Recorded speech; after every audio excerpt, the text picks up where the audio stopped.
Okay. Hello everyone. Welcome to Azure Support Academy. This is an initiative when we are going to cover a basic troubleshooting steps about performance, connectivity, and other stuff.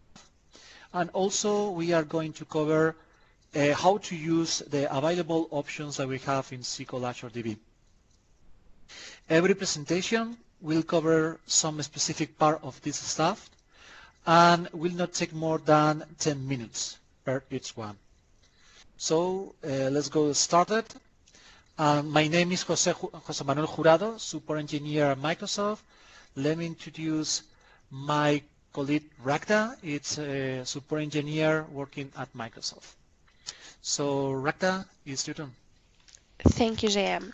Hi, this is Rekta. Well, I'm gonna explain a little bit about the client-side connectivity. We will assume that our customer want to connect to Azure SQL Server. So, as we all know, there is three phases that connecting to Azure SQL Server. The IP of our customer will go through. First phase, it's the DNS request, and the reply for that will be the data center, the IP address for the data center that the customer is trying to connect. This phase, if it's done successfully, then we will go to phase 2. But if it's not going smoothly, so the common errors that we face in this phase, it's invalid IP address entry by DNS local. The second thing, it's if we change the IP assigned in the host file or we make it as a static one.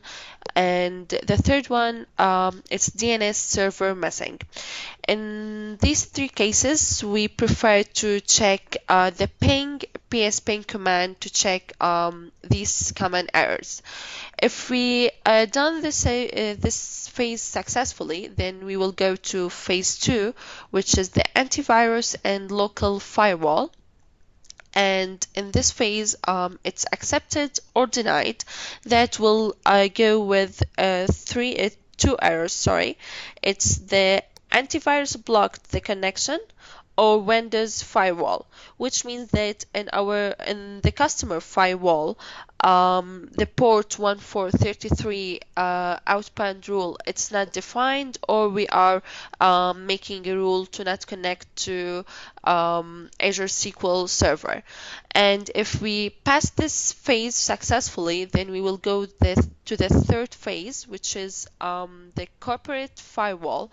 And in this phase, it should allow TSP outbound port 1433 and the public IP address.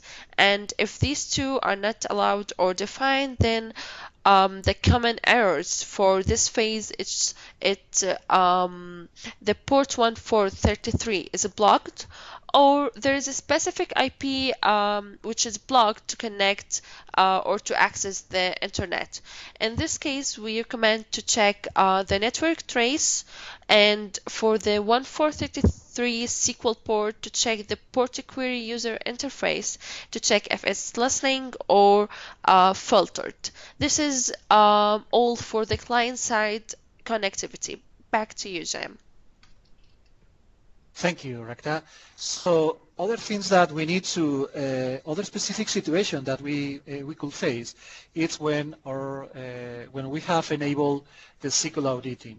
So please be aware that we need to open the corporate firewall to first to the IP address, the IP address of this West Europe or North Europe data center, and also the proxy server that we have from SQL auditing. Please remember that without these two options, these two different IPs or different options, will not possible to connect when we have the SQL and auditing enabled.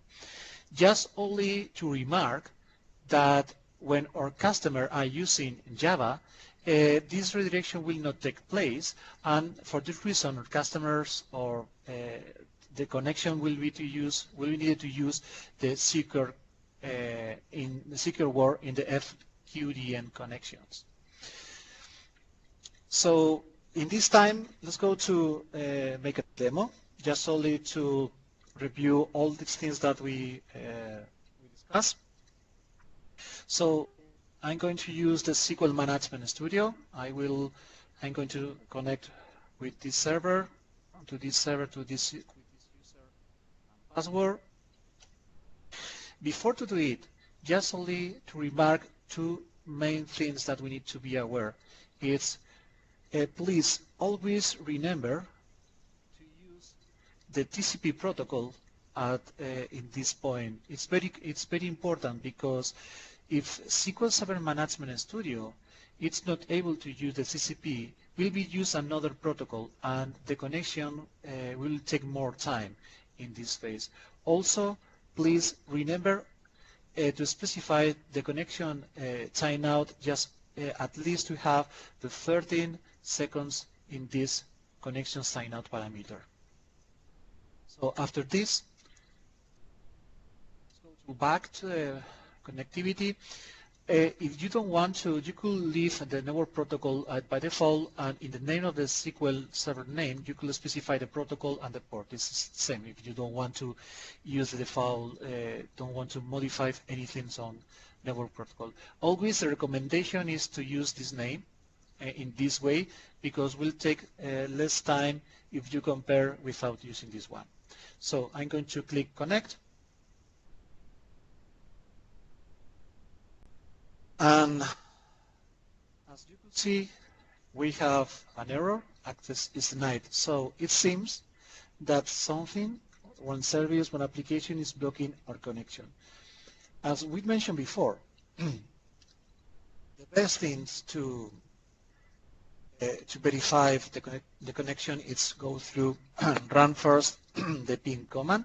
So I'm going to do it. And oh, we have discovered that the IP address is relying string IP.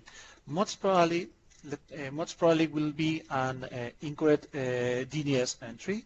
So in this case, for just only from propose, I'm going to remove this IP. It's only from demo.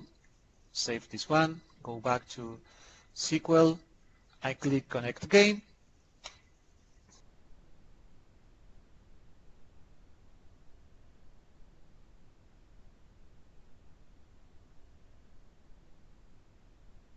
We have again the same error that it seems that this was not the DNS issue. So sorry, we like to go back to ping, run again. Okay, it's replying in the correct proxy server. So in this case, I'm going to use a port query. Second, I need to go query. Okay, I introduce name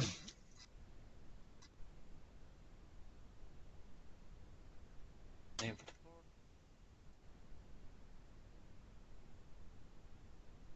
Okay, move TCP port, and I'm going to mark the manually import query port 1433 and run query. And as you can see in this situation, we have an error, and which shock error has been encountered. So that means that something is blocking this connection. So in this case, most probably all points that we have an error with antivirus or Windows Firewall, it's blocking this connection. So after my investigation, I have seen that we have a special rule in this PC that the connection is blocking all connections to the remote port 1433. So in this case, I modify the rules, allow the connection, click apply, okay. I'm going to again to the port query in this case.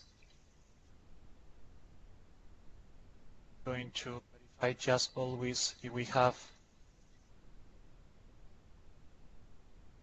433 query. As you could see, in this point, we have a different message. It's listening, means that SQL Management Studio is able to connect. So in this case, go back to SQL, Let's go to last test. I click connect. Oh, sorry. It's another issue. It's the wrong password. Click connect, and that's all. We are able to connect. So let's go to the presentation again. And that's all right now for our site. If you have any questions, or please Ragda or myself, and but if you need more information, review our SQL Azure Troubleshooting One Note that you could find several message error and what is the cause of this error message and the solution for this. That's all. Thank you very much for your time. Thank you.